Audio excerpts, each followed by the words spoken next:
Good evening बच्चों। जैसा कि बहुत दिनों बाद हम आपके सामने आए हैं अपने नए वीडियो के साथ, और अब ये सीरीज़ लगभग जारी ही रहेगी क्योंकि तैयारी के लिए अब कम समय बचा हुआ है और हम आपके साथ बने रहेंगे। जैसा कि आप लोग जानते हैं कि मैं अभिषेक अवस्थी आपका अपना, और इस समय हम आपके सामने जो लाने वाले हैं वो इंटरमीडिएट का पहला चैप्टर यानी पहली यूनिट है, ठोस अवस्था। ठोस अवस्था के बारे में आज हम पढ़ेंगे और धीरे धीरे इसके सारे पार्ट्स के बारे में डिस्क्राइब करेंगे और समझेंगे कि किस तरीके से हम इसको अच्छे से याद कर सकते हैं। उससे पहले मेरे जो चैनल है उसको लाइक कीजिए और सब्सक्राइब कीजिए, जिससे आपको जो भी नोटिफिकेशन, जो भी नए वीडियो अपलोड हों, उनका नोटिफिकेशन आपको प्राप्त होता रहे। तो सबसे पहले हम बात करते हैं कि द्रव्य क्या है, क्योंकि ये एक बेसिक क्वेश्चन है। मैटर क्या है, द्रव्य क्या है, हम छोटे से पढ़ते चले आ रहे हैं कि द्रव्य क्या है। तो अगर हम द्रव्य के बारे में चर्चा करें तो द्रव्य क्या है? द्रव्य यानी मैटर और एनर्जी, इसी से पूरे यूनिवर्स का फॉर्मेशन हुआ है, इसी से पूरे यूनिवर्स का निर्माण हुआ है। तो अगर हम केवल द्रव्य को यानी मैटर को डिस्क्राइब करने का प्रयास करें तो वह जो अवयव कणों से मिलकर बना होता है, अति सूक्ष्म कणों से मिलकर बना होता है, ऐसे ब्रह्मांड के भाग को द्रव्य कहा जाता है। अब द्रव्य में आपने बहुत सारी चीज़ें पढ़ी हैं। द्रव्य में आप देखते हैं कि ब्रह्मांड में जो वस्तुओं को हम देख रहे हैं वो सभी द्रव्य की श्रेणी में आते हैं। तो द्रव्य की अवस्था होती हैं, उनमें उपस्थित अवयव कणों के आंतरिक बलों और उनकी व्यवस्था के आधार पर द्रव्य के प्रकार बांटे गए हैं। पहला प्रकार है ठोस, सॉलिड।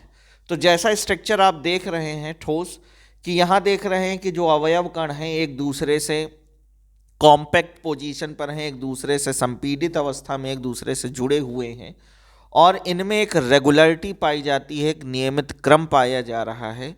इनके बीच में अंतः आणविक रिक्त स्थान यानी इंटरमॉलिक्यूलर स्पेस जो है वो न्यूनतम है, नगण्य है। आप देख रहे हैं कि इनके बीच में जगह खाली नहीं है। ये सब ठोस अवस्था के लक्षण होते हैं। जैसे आप देख रहे हैं कि ठोस के अवयव कणों के मध्य प्रबल आकर्षण बल पाया जाता है। जब इनके अंदर फोर्स ज़्यादा होगा तो इनके बीच में जो रिक्त स्थान है वो नगण्य होगा, और जब नगण्य स्थान होगा, आकर्षण बल अधिक होगा, तो इनके अवयव कणों का या इनका जो स्ट्रक्चर है, साइज है, वॉल्यूम है, मास है, वो सब निश्चित हो जाएगा, उसमें किसी भी प्रकार का परिवर्तन नहीं हो सकेगा। ठोस दृढ़ होते हैं और असंपीडित होते हैं, यानी उन्हें दबाया नहीं जा सकता, बहुत ठोस संरचना वाले होते हैं। आप देख रहे हैं कि ठोस का स्ट्रक्चर बना हुआ है। आगे बढ़ते हैं तो दूसरी अवस्था अगर आती है ठोस की तो वो होती है द्रव्य। और द्रव्य के बारे में देखा जाए तो हम देख रहे हैं कि जो द्रव्य के कण हैं वो ठोसों के सापेक्ष उस तरीके से रेगुलर ज्योमेट्री का फॉर्मेशन नहीं कर रहे हैं और इनके कणों के मध्य रिक्त स्थान पाया जा रहा है। यानी इनके बीच में, इनके अवयव कणों के बीच में लगने वाला इंटरमॉलिक्यूलर फोर्स यानी अंतःआण्विक बल ठोसों के सापेक्ष कम होता है। जब ठोसों के सापेक्ष कम होगा तो इनके बीच में अंतःआण्विक रिक्त स्थान पाया जाएगा, और अंतःआण्विक रिक्त स्थान के कारण इनका आकार तो अनिश्चित हो जाएगा। ये कण एक दूसरे से पूरे उस वॉल्यूम में घूमने लगेंगे, लेकिन इनका आयतन और द्रव्यमान अनिश्चित रहेगा। ये दृढ़ नहीं होते हैं और ये संपीडित होते हैं, इन्हें दबाया जा सकता है, लेकिन इसी से हाइड्रोलिक प्रेशर का फॉर्मेशन होता है कि जिधर हम दबाते हैं, जितना बल लगाते हैं, दूसरी तरफ ये बल हमको दिखाई देता है, दूसरी तरफ ये बल हमको प्रस्तुत होता है। इसी से हाइड्रोलिक प्रेशर का फॉर्मेशन होता है। जो गाड़ियों में ब्रेक लगते हैं हाइड्रोलिक प्रेशर के कारण लगते हैं, तो इसी से कंसीडर करके प्रेशर का फॉर्मेशन किया गया था। तो हम इतने डिस्क्रिप्शन में नहीं जाएंगे क्योंकि हम पढ़ सॉलिड रहे हैं, तो द्रव और गैस के बारे में आप पढ़ चुके हैं, तो इतना हम कंसीडर करके आगे नहीं बढ़ते हैं। ये हमारे दूसरे वीडियो में आप देख लेंगे। तो अब हम पढ़ते हैं गैस के बारे में। तो गैस के कणों के बारे में आप जानते हैं कि गैस के कण, उनके बीच में अंतःआण्विक बल बहुत न्यूनतम पाया जाता है या नगण्य पाया जाता है, जिसके कारण ये कण के मध्य रिक्त स्थान प्रबल होता है। ये एक दूसरे से आकर्षित नहीं होते हैं, अगर आकर्षित भी होते हैं तो इनमें फिजिकल बॉन्ड यानी वंडर वाल बॉन्ड पाया जाता है, इसलिए इनके कणों के मध्य आकर्षण बल नगण्य माना जाता है। और ये आकार, आयतन, द्रव्यमान सब अनिश्चित रखते हैं, इनका कोई एक वैल्यू नहीं होती। ये कण उच्च गतिज ऊर्जा के कारण एक स्थान से दूसरे स्थान आसानी से जा सकने में सफल होते हैं। और गैसों के उदाहरण तो आपने पढ़ ही रखे हैं, कई सारे गैस होते हैं, इंटरमीडिएट में है, आप ऑक्सीजन है, अमोनिया है, सल्फर डाइऑक्साइड है। तो अब हम बढ़ते हैं ठोसों के बारे में। तो जैसा कि हम बता रहे थे पुराने उसमें कि ठोस का आकार निश्चित होता है, उनके अंतःआण्विक रिक्त स्थान नगण्य होते हैं और उनके बीच में आकर्षण बल जो होता है वो प्रबल पाया जाता है। ऐसी अवस्था में जब इतना आकर्षण है, इतना सब है, तो ये स्थिति ठोसों को एक कॉम्पैक्ट पोजीशन पर ला जाती है, एक संगठित संरचना पर स्थापित करती है। इस कारण इनकी जो श्यानता होती है वो द्रव्य की अवस्थाओं में सबसे अधिक होती है। अगर श्यानता की बात करें तो इनका जो गाढ़ापन होता है सबसे अधिक होता है। इसी तरीके से इनके कणों में जो गतिज ऊर्जा पाई जाती है वो न्यूनतम होती है, और न्यूनतम गतिज ऊर्जा के कारण ये कण केवल अपने स्थान पर वाइब्रेशन मोशन करते हुए दिखाई देते हैं, कंपन गति करते हुए दिखाई देते हैं। इसके अलावा और कोई गति ये संपादित नहीं कर पाते, यानी ये गति कोई कर नहीं पाते। आगे बढ़ते हैं तो आगे देखते हैं कि इनकी आंतरिक संरचना निश्चित होती है। उन संरचनाओं में किसी भी प्रकार का कोई परिवर्तन संभव नहीं होता है बिना ऊर्जा दिए हुए। क्यों? क्योंकि जब तक हम इनके आकर्षण बल को समाप्त नहीं कर देंगे, कणों में गतिज ऊर्जा नहीं आएगी, और गतिज ऊर्जा ना आने के कारण इनके आकार में, इनकी आंतरिक संरचना में हम किसी भी प्रकार का कोई परिवर्तन नहीं कर पाएंगे, इसलिए इनकी आंतरिक संरचनाएं निश्चित होती हैं। और हम आगे बढ़ते हैं तो इनका विसरण नगण्य होता है। विसरण गाढ़ापन श्यानता से होता है, और विसरण किसी एक छेद से, एक छिद्र से किसी पूरे वस्तु का या पूरे द्रव्य के पूरे आयतन का जो निकास हो जाता है उसको विसरण कहते हैं। तो इनके आंतरिक संरचना निश्चित होती है, इनके कणों में कंपन ही ऊर्जा पाई जाती है, गतिज ऊर्जा नहीं पाई जाती, इसलिए इनका विसरण नगण्य होता है, या संभव मान के चलिए कि नहीं होता। संभव शब्द का इस्तेमाल इसलिए नहीं कर सकते क्योंकि बहुत सारे ऐसे ठोस देखे गए हैं जिनमें विसरण संभव है। एक ऐसा ठोस द्रव्य है जो ठोस के सापेक्ष अपना प्रदर्शित करता है, लेकिन वास्तव में वो ठोस नहीं होता, जैसे कांच। लेकिन कांच में विसरण पाया जाता है, इसीलिए जो पुराने खिड़की के कांच होते हैं, पुराने कांच जो होते हैं, उनमें नीचे मोटाई पाई जाती है और ऊपर वो पतले दिखाई देते हैं। तो ठोस संरचना की अगर बात करें तो उसमें विसरण संभव हो सकता है, लेकिन वास्तविक ठोस और जो आभासी ठोस होते हैं उनमें अंतर होता है, तो उसकी बाद में अभी चर्चा करते हैं। तो हम ये देखते हैं कि विसरण इनमें नगण्य होता है और इनका जो घनत्व होता है वो उच्च होता है। आगे बढ़ते हैं तो इनकी आंतरिक संरचना, जैसा कि अभी मैंने बताया कि आंतरिक संरचना के आधार पर ठोसों को दो भागों में बांटा जा सकता है, और वो ठोस होते हैं अक्रिस्टलीय ठोस और क्रिस्टलीय ठोस। तो अक्रिस्टलीय ठोस यानी अवास्तविक ठोस, और क्रिस्टलीय ठोस यानी वास्तविक ठोसों के बारे में हम पढ़ने जा रहे हैं। अक्रिस्टलीय ठोस की अगर बात करें तो अक्रिस्टलीय ठोस की जो आंतरिक संरचना होती है वो निश्चित नहीं होती, जबकि वास्तविक ठोसों में आप देख रहे हैं कि जो ये स्ट्रक्चर बना हुआ है कॉपर सल्फेट का, नीले रंग का क्रिस्टलाइन सॉलिड है कॉपर सल्फेट, तो उसमें आप देख रहे हैं कि उनकी जो संरचना है वो रेगुलर संरचना है, नियमित संरचना है। आप देख रहे हैं यहाँ पर ये संरचना आप देख रहे हैं यहाँ पर, ये नियमित संरचना है। इस नियमित संरचना में आप देख रहे हैं कि हर कण एक निश्चित स्थान पर बना हुआ है, निश्चित स्थान पर पाया जा रहा है, और सभी के बीच में आकर्षण बल उपस्थित है। उसी के कंसीडर करते हुए यहाँ पर आपको एक क्यूब संरचना दिखाई जा रही है, जिसमें हर कलर या हर अवयव कण अपनी जगह पर फिक्स है, उसमें भी किसी भी प्रकार का कोई चेंज नहीं आया हुआ है। तो वही चीज़ हम आगे पढ़ते हैं, देखते हैं कि इनकी आंतरिक संरचनाएं निश्चित होती हैं और इनके गलनांक त्वरित होते हैं। त्वरित का मतलब है कि अगर कोई ठोस 98.7 डिग्री सेल्सियस पर पिघलता है, मान लिया कि कोई ठोस है हमारे पास और वो 98.7 डिग्री सेल्सियस पर पिघलता है, तो वो किसी भी कीमत पर 98.5 डिग्री सेल्सियस पर नहीं पिघलेगा। जैसे सीजियम की बात करें तो सीजियम का जो गलनांक होता है, मेल्टिंग पॉइंट जो होता है, वो 36 डिग्री सेल्सियस से कम होता है। इसीलिए अगर हम सीजियम को अपने हाथ में लेते हैं तो सीजियम हमारे हाथ में गल जाता है। सीजियम का मेल्टिंग पॉइंट 27 डिग्री सेल्सियस से 28 डिग्री सेल्सियस के मध्य होता है। तो अगर इससे कम तापमान है तो सीजियम ठोस अवस्था में पाया जाएगा, लेकिन जैसे ही इस तापमान को छुएगा संपूर्ण सीजियम पिघल जाएगा, द्रवित अवस्था में परिवर्तित हो जाएगा। आगे बढ़ते हैं। इनमें विषमदैशिकता पाई जाती है, यानी दिशा के परिवर्तन के साथ इनके कुछ भौतिक गुण बदलते रहते हैं। एक्स वाई जेड 3 अलग अलग एंगल होते हैं, 3 अलग अलग दिशाएं होती हैं और अलग अलग दिशाओं में इनके वो भौतिक गुण, जैसे प्रकाश की चालकता, जैसे वैद्युत चालकता, जैसे ऊष्मा की चालकता या यांत्रिक शक्ति, ये सब बदलती जाती है। क्यों? क्योंकि दिशाओं के बदलने से जो उनमें उपस्थित अवयव कणों की संख्या है या अवयव कणों की प्रकार है वो लगातार बदलते रहते हैं। क्यों? क्योंकि ये नियमित संरचना पाई जाती है, इसलिए इसमें विषमदैशिकता पाई जाती है। इसको किसी दिन हम आराम से डिस्क्राइब करेंगे कि विषमदैशिकता क्या है। आगे बढ़ते हैं।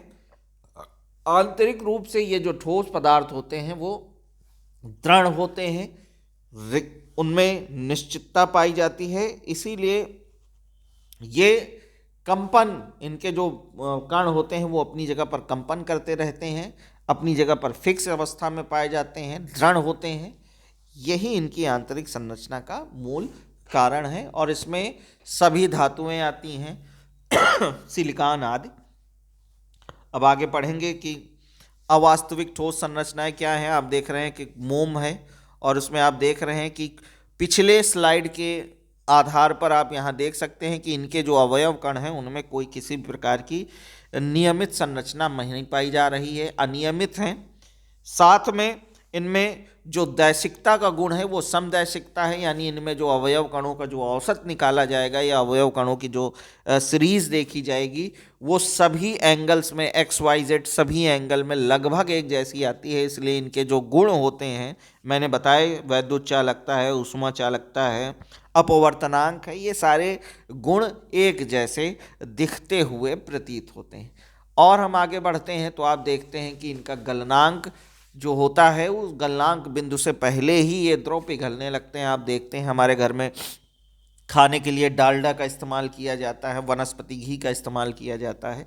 जैसे ही हम उसको गर्म करना चालू करते हैं या मोम को जैसे ही हम मोमबत्ती में आग लगाते हैं वो धीरे धीरे पिघलने लगता है, जबकि उसका गलनांक बिंदु नहीं आया होता, लेकिन उससे पहले ही वो पिघलने लगता है। इसलिए हम कह सकते हैं कि अवास्तविक ठोसों को जैसे ही हम गर्म करना चालू करते हैं वो पहले ही अपने गलनांक बिंदु से पहले ही पिघलना प्रारंभ कर देते हैं। उसके बाद हम देखते हैं कि इनकी आंतरिक संरचना दृढ़ नहीं होती, क्योंकि आप देख रहे हैं स्ट्रक्चर में कि यहाँ पर जो अवयव कण बने हुए हैं वो एक नियमित संरचना में नहीं पाए जा रहे हैं। कहीं पर इनका घनत्व अधिक है और कहीं पर इनका घनत्व कम है। तो जहाँ घनत्व कम है वहाँ पर ये आसानी से टूट जाएंगे, जहाँ पर घनत्व अधिक है वहाँ मजबूती बढ़ जाएगी। तो इसीलिए इनकी जो आंतरिक दृढ़ता है वो अलग अलग स्थानों पर अलग अलग प्रकार की होती है, यानी आंतरिक दृढ़ता कम होती है। जैसे कांच, लकड़ी, मोम, प्लास्टिक, ये सब आप देख रहे हैं कि ये अवास्तविक ठोस हैं। इनकी जो आंतरिक संरचना होती है वो रेगुलर नहीं होती है। इनमें इनके कणों की जो व्यवस्था का क्रम है वो रेगुलरिटी को फॉलो नहीं करता है, इसीलिए ये आक्रिस्टलीय ठोस होते हैं।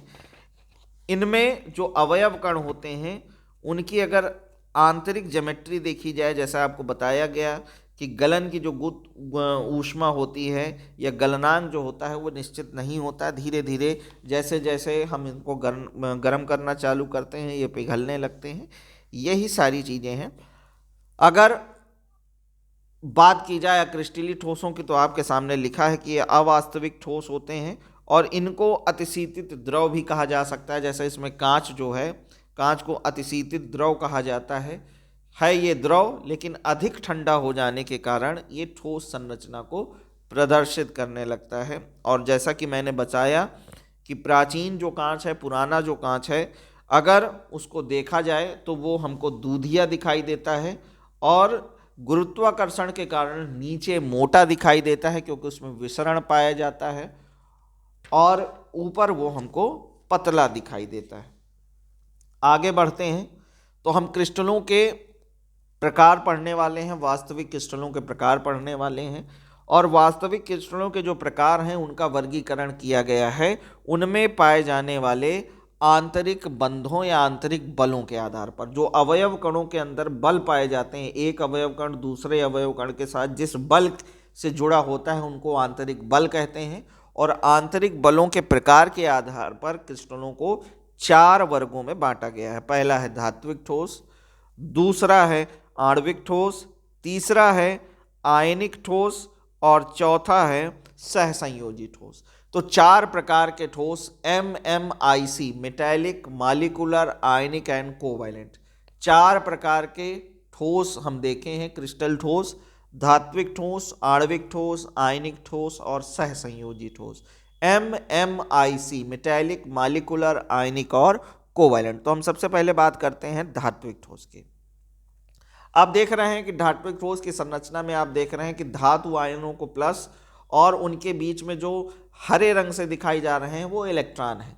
तो किसी धातु संरचना में या किसी वे ठोस संरचनाएं जिनमें अवयव कणों के मध्य, अवयव कण कौन से हैं? धातु प्लस वाले अवयव कणों के मध्य धात्विक बल पाया जाता है और इनके अंतः आणविक रिक्त स्थानों पर इलेक्ट्रॉन भरे होते हैं। ऐसे ठोस क्या कहलाते हैं? धात्विक ठोस कहलाते हैं। दूसरे तरीके से हम इसको फिर परिभाषित करते हैं, आप फिर सुन लीजिए कि ऐसे ठोस संरचनाएं जिनमें अवयव कणों के मध्य धात्विक बंध पाए जाते हैं और इनके आंतरिक रिक्त स्थानों पर या अंतःआण्विक रिक्त स्थानों पर इलेक्ट्रॉन समूह उपस्थित होता है, ऐसे ठोस धात्विक ठोस कहलाते हैं। जैसा मैंने बताया कि इनको परिभाषित किया गया है कि इनमें इलेक्ट्रॉनों का समूह और धनायन पाए जाते हैं, धात्विक बंध उपस्थित होते हैं, ये कठोर होते हैं लेकिन ये तन्य और आघात वर्धनीय होते हैं। तन्य यानी इनके तार बनाए जा सकते हैं, कई किलोमीटरों के तार बनाए जा सकते हैं, और आघात वर्धनीय होते हैं यानी इनको अगर पीटा जाए, धात्विक ठोसों को अगर पीटा जाए तो उनकी पतली चादरों का निर्माण किया जा सकता है। इस प्रकार से ये धात्विक ठोस होते हैं। तो धात्विक ठोसों के अंतर्गत आयरन है, कापर है, सिल्वर है, गोल्ड है, ये सारे आते हैं। और सबसे खास बात है कि इनमें मुक्त इलेक्ट्रॉन उपस्थित होते हैं। आप देख रहे हैं कि इनकी संरचना में मुक्त इलेक्ट्रॉन है, इसीलिए ठोस और गलित दोनों अवस्थाओं में ये विद्युत के अच्छे चालक होते हैं। विद्युत के और ऊष्मा के अच्छे चालक धातु क्यों होते हैं? तो इनमें मुक्त इलेक्ट्रॉन पाए जाते हैं, इनकी आंतरिक संरचना में मुक्त इलेक्ट्रॉन पाए जाते हैं, इसलिए ये धात्विक ठोस विद्युत के अच्छे चालक होते हैं ठोस और गलित अवस्था में। ये पेपर में पूछा गया प्रश्न है कि कारण बताइए कि धात्विक ठोस, गलित तथा ठोस दोनों अवस्थाओं में विद्युत का अच्छा चालक होता है, क्यों? तो उसका उत्तर यही है कि इनकी आंतरिक संरचना में मुक्त इलेक्ट्रॉन पाए जाते हैं और मुक्त इलेक्ट्रॉनों की उपस्थिति के कारण ये सरलता से विद्युत तथा ऊष्मा का चालन एक बिंदु से दूसरे बिंदु के बीच में कर पाने में सक्षम होता है। यही कारण है कि धात्विक ठोस, गलित तथा ठोस दोनों अवस्थाओं में विद्युत के अच्छे चालक होते हैं। तो आगे हम बढ़ते हैं, देखते हैं इनके उदाहरण। जैसा कि मैंने बताया कि आयरन है, कापर है, सिल्वर है, मैग्नीशियम है, गोल्ड है, अलग अलग प्रकार के सभी धातुएं हमारी धात्विक ठोसों की श्रेणी में आती हैं। अब आणविक ठोसों की बात करते हैं। तो आणविक ठोसों का जो ये संरचना बनी है, यहाँ पर हमने एक आयोडीन अणु को लिया है और आयोडीन के मध्य दुर्बल वंडरवाल बल पाया जा रहा है। तो दुर्बल वंडरवाल बल पाया जा रहा है। ये एक दूसरे के प्रति दुर्बल वंडरवाल बंधों के द्वारा आकर्षित हैं, यानी ऐसी ठोस जिनमें अवयव कणों के मध्य भौतिक बल जैसे दुर्बल वंडरवाल बल, हाइड्रोजन बल आदि उपस्थित रहते हैं, आणविक ठोस कहलाते हैं। इनमें जो अवयव कण होते हैं वो अणु होते हैं और अणुओं के मध्य द्विध्रुव बल, वंडरवाल बल या हाइड्रोजन बल पाया जाता है, जिसके कारण ये जो ठोस होते हैं इनमें मुक्त इलेक्ट्रॉन या आयन उपस्थित नहीं होता, इसीलिए ये विद्युत के कुचालक होते हैं। इनमें विद्युत का चालन संभव नहीं होता।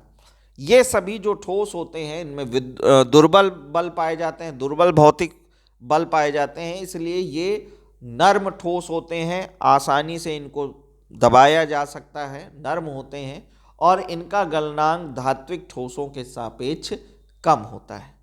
जैसे जल अगर वो बर्फ के रूप में है, शुष्क कार्बन डाइऑक्साइड SO2, इस तरीके से आयोडीन सल्फाइड, ये सभी आणविक ठोसों की श्रेणी में आते हैं। अब हम बढ़ते हैं आयनिक ठोस के बारे में। आयनिक ठोसों में आप देख रहे हैं कि सोडियम क्लोराइड की संरचना बनी हुई है, जिसमें क्लोराइड को नीले रंग से और सोडियम को लाल रंग से प्रदर्शित किया जा रहा है। तो आयनिक ठोसों में जैसा हम देख रहे हैं कि वे ठोस पदार्थ जिनमें अवयव कण आयन के रूप में पाए जाते हैं तथा उनके मध्य आयनिक बल उपस्थित होता है, ऐसे ठोस संरचनाएं आयनिक ठोस कहलाते हैं। आप देख सकते हैं इनमें जैसा कि बताया गया कि अवयव कण आयन है और इनके मध्य जो लगने वाला बल है वो स्थिर वैद्युत आकर्षण बल या आयनिक बल है। आयनिक बंध या वैद्युत आकर्षण बल पाया जाता है, जिसके कारण ये एक दूसरे से जटिल संरचना में जुड़े रहते हैं। ये गलित अवस्था में या जलीय माध्यम में विद्युत के उच्च चालक होते हैं, जबकि ठोस अवस्था में इनमें मुक्त आयन नहीं पाया जाता, इसलिए ये ठोस अवस्था में वैद्युत के कुचालक होते हैं। तो प्रश्न इस प्रकार भी बनता है कि कारण बताइए कि गलित तथा ठोस दोनों अवस्थाओं में धात्विक ठोस विद्युत का अच्छा चालक होता है, जबकि आयनिक ठोस केवल गलित अथवा जलीय अवस्था में विद्युत का चालक होता है। क्यों? तो उसका यही कारण है कि ठोस अवस्था में या शुष्क अवस्था में आयनिक ठोसों में आयन मुक्त नहीं होते, जिसके कारण वो विद्युत का चालन कर पाने में सक्षम नहीं होता, जबकि जलीय अवस्था में या गलित अवस्था में इसमें मुक्त आयन उपस्थित हो जाते हैं, इसलिए सरलता से ये विद्युत का चालन कर पाने में सक्षम होता है। आगे बढ़ते हैं तो ये पीटने पर भंगुर हो जाते हैं, होते कठोर हैं। आप देखते हैं हमारे आसपास नमक पाया जाता है, घर में हम नमक इस्तेमाल करते हैं, उनके बड़े बड़े कंचड़ होते हैं, बड़े बड़े क्रिस्टल होते हैं, उनको हम पीटते हैं तो वो भुरभुरे तरीके से टूट जाते हैं, लेकिन आसानी से वो उनका क्रिस्टलीकरण ख़त्म नहीं किया जा सकता। उनको चाहे हम जितना पीटें, उनको चाहे जितना हम पीस दें, उनके क्रिस्टल हमेशा बने रहेंगे। आगे बढ़ते हैं तो देखते हैं कि इनके उदाहरण हैं sodium chloride, zinc sulphide, magnesium oxide आदि। अब लास्ट में हम बात करते हैं सहसंयोजी ठोसों की। तो सहसंयोजी ठोसों में जो सहसंयोजी अणु या परमाणु होते हैं, उनके मध्य अणु या परमाणु, इनमें जो अवयव कण होते हैं वो अणु या परमाणु होते हैं। तो वे ठोस जिनमें अवयव कणों के मध्य सहसंयोजी बल पाया जाता है, सहसंयोजी बंध पाए जाते हैं, ऐसी संरचनाएं या ऐसे वास्तविक ठोस सहसंयोजी ठोस कहलाते हैं। इनमें आप देख रहे हैं कि इनकी कठोरता उच्च होती है। कुछ ऐसे उदाहरण हैं जैसे कार्बाइड के उदाहरण हैं सिलिका कार्बाइड या डायमंड, जो बहुत उच्च घनत्व रखते हैं और इसके कारण इनकी जो कठोरता होती है वो उच्च होती है। लेकिन इसमें ग्रेफाइट का भी उदाहरण है जो बहुत नरम होता है, मुलायम होता है, आसानी से टूट जाता है। ग्रेफाइट के बारे में हम आपको बता दें कि ग्रेफाइट विद्युत रोधी नहीं होता है, ये अपवाद है। इसमें विद्युत की चालकता पाई जाती है, विद्युत का प्रवाहन किया जा सकता है, क्योंकि इसकी आंतरिक संरचना में कार्बन कार्बन के मध्य 3 सिग्मा और 1 पाई बंध पाया जाता है। और जब पाई बंध की संरचना पाई जाती है तो वो इलेक्ट्रॉन एक तरीके से मुक्त अवस्था में हो जाता है। यह पाई बंध एक कार्बन से दूसरे कार्बन में और दूसरे कार्बन से तीसरे कार्बन में जा सकता है। यानी इलेक्ट्रॉन एक स्थान से दूसरे स्थान प्रवाह रखने का गुण रखते हैं, जिसके कारण इसमें विद्युत का चालन संभव हो जाता है। तो ग्रेफाइट ऐसा एक उदाहरण है सहसंयोजी ठोस में जो विद्युत का चालन रखता है। बाकी जो आप देख रहे हैं कि कार्बाइड की बात करें या हीरे की बात करें तो ये सब विद्युत के कुचालक होते हैं, इनमें विद्युत का चालन संभव नहीं होता है। और ग्रेफाइट के बारे में एक बात और बता दें, आप देख रहे हैं ग्रेफाइट की संरचना परत के रूप में है। यहाँ संरचना अगर आप देखें ग्रेफाइट की तो वो परत के रूप में संरचना है। यहाँ पर ये संरचना बनी हुई है, देखिए ग्रेफाइट की। तो इस संरचना में आप देख रहे हैं कि ये एक परत है, उसके बाद फिर एक परत है, फिर एक परत है, एक परत है। यानी ये जो 4 परतें हैं इनसे ग्रेफाइट्स की संरचना बनने, इस तरह से कई सारी परतें होती। तो जैसे कपड़े का तह होता है ये सारी परतें बनी होती हैं। हम आमरस का सूखा रूप देखते हैं, अबावट जिसको कहते हैं हमारी तरफ। तो अबावट जब आप खाते हैं तो उसमें देखिए कि आम की सूखे आम के रस की कई सारी परतें होती हैं, उनको हम धीरे धीरे निकाल सकते हैं। तो उसी तरीके से ग्रेफाइट में कार्बन की कई लेयर होती हैं, इसीलिए जो कार्बन का क्रिस्टल संरचना होती है वो 2D संरचना होती है। बाकी जो क्रिस्टल संरचना बनाते हैं वो 3D संरचनाएं होती हैं, उनमें लंबाई चौड़ाई ऊंचाई होती है। लेकिन ग्रेफाइट एक ऐसा क्रिस्टल है जिसमें लंबाई और चौड़ाई के क्रिस्टल पाए जाते हैं, यानी 2D संरचना वाले क्रिस्टल होते हैं। ग्रेफाइट 3D संरचना के क्रिस्टल का फॉर्मेशन नहीं करता। ये याद रखने वाली बात है, ये अच्छा प्रश्न है। आगे बढ़ते हैं तो हम देखते हैं कि इनके जो गलनांक होते हैं वो उच्चतम होते हैं, ये आसानी से गल नहीं सकते, इसीलिए क्रूसिबल का निर्माण किया जाता है। सिलिकॉन के जो ऑक्साइड्स होते हैं, सिलिकॉन के ऑक्साइड से क्रूसिबल का निर्माण किया जाता है, जो लैब में इसका इस्तेमाल किया जाता है। अच्छे उच्च गलनांक की वस्तुओं को उसमें गलाने का इस्तेमाल किया जाता है और वो क्रूसिबल गलती नहीं है, छोटी सी कटोरी होती है। इसी तरह डायमंड जो होता है, डायमंड को आसानी से गलाया नहीं जा सकता। डायमंड का जो गलनांक होता है वो 3500 डिग्री सेल्सियस यानी 3500 डिग्री सेल्सियस से ऊपर होता है, आसानी से इसे गलाया नहीं जा सकता। उदाहरण आप देख रहे हैं, सिलिकॉन हो गया, सिलिकॉन ऑक्साइड हो गया, हीरा हो गया, ग्रेफाइट हो गया, तो ये सहसंयोजी ठोस के उदाहरण हैं। तो इतना आज, क्योंकि आप ऊबे नहीं तो इतना हम आपको भेज रहे हैं, इसको आप देखिए, अपलोड कर रहे हैं। और आगे का जो पार्ट है उसको हम जल्द ही अपलोड करेंगे, क्योंकि थोड़े थोड़े में हम धीरे धीरे पढ़ते रहेंगे तो हमको धीरे धीरे याद होता रहेगा, धीरे धीरे समझते रहेंगे। और तैयारी हमारी अच्छी होनी चाहिए, अच्छे नंबर आने चाहिए। और अगर आपको किसी प्रकार की समस्या है तो आप हमारे कमेंट बॉक्स में लिखिए। आपको किसी प्रकार का सजेशन चाहिए या किसी प्रकार का आप हमें सजेस्ट कर सकें तो उसके लिए बेहतर है आप हमें बताइए कि किस तरीके से हम आपके लिए और बेहतर ला सकें और किस तरीके से हम आपके साथ कम्युनिकेट कर सकें। इसके लिए आप हमको बताते रहिए। धन्यवाद।